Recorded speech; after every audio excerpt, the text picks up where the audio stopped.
Oke, saham yang mau kita bahas sekarang adalah KLBF atau Kalbe Farma. Nah, jadi Kalbe Farma bergerak dalam pengembangan, pembuatan, dan juga perdagangan persiapan farmasi, termasuk obat-obatan dan juga produk kesehatan konsumen. Nah, perusahaan ini mulai beroperasi komersialnya pada tahun 1966.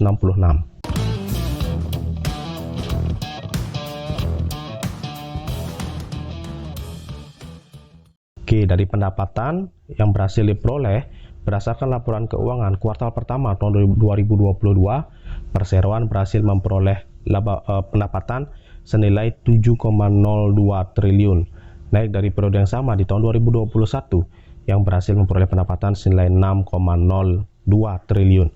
Nah, untuk di kuartal kedua tahun 2022, perseroan berhasil memperoleh pendapatan senilai 6,86 triliun, naik dari periode yang sama di tahun 2021 yang berhasil memperoleh pendapatan senilai 6,36 triliun. Untuk di kuartal ketiga tahun 2022, perseroan berhasil memperoleh pendapatan senilai 7,31 triliun dibandingkan dengan kuartal yang sama tahun 2021 berhasil memperoleh pendapatan senilai 6,73 triliun. Untuk di kuartal pertama tahun 2022, laba bersih yang diperoleh itu adalah di angka 835 miliar, naik dari periode yang sama tahun 2021 senilai 716 miliar.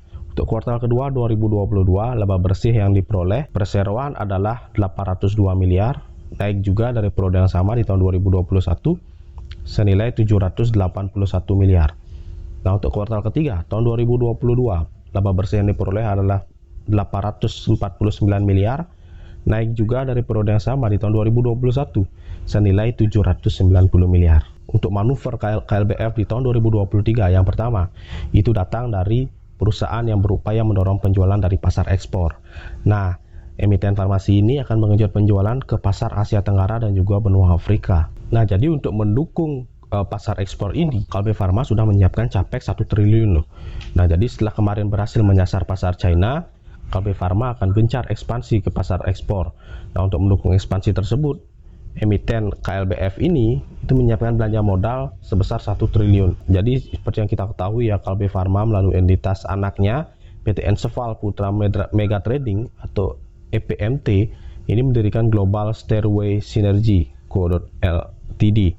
Nah, GSS di Shenzhen, Cina pada 6 Desember 2022 kemarin. Nah, jadi berita yang kedua adalah di tahun 2023 ini KLBF ini menyasar pertumbuhan pendapatan senilai 10-15%.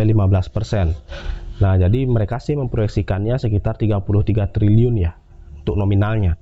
Kemudian berita yang ketiga adalah Kalbe Farma melalui anak usahanya PT Kalbio Global Medica meluncurkan produk Rituximab ya dengan merek dagang Rituxikal.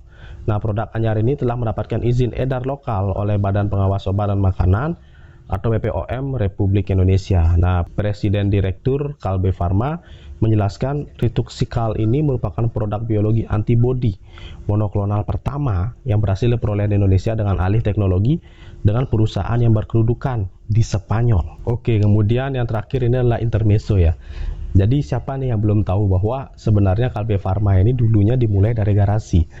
Nah, jadi Kalbe Farma ini kan berdiri sejak 1966.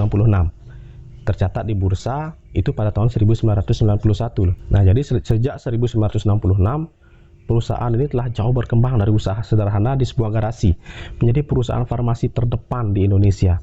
Nah, melalui proses pertumbuhan organik dan juga penggabungan usaha serta akuisisi, Kalbe telah tumbuh dan bertransformasi menjadi penyedia solusi kesehatan terintegrasi melalui 4 kelompok divisi usahanya. Nah, jadi siapa sini teman-teman yang masih memiliki perusahaan atau baru memulai usaha, merintis usaha, ya berawal dari kecil-kecilan lah, dari kamar ataupun dari garasi, siapa tahu nanti bisa sebesar Kalbe. Tetap yakin dan tetap berusaha.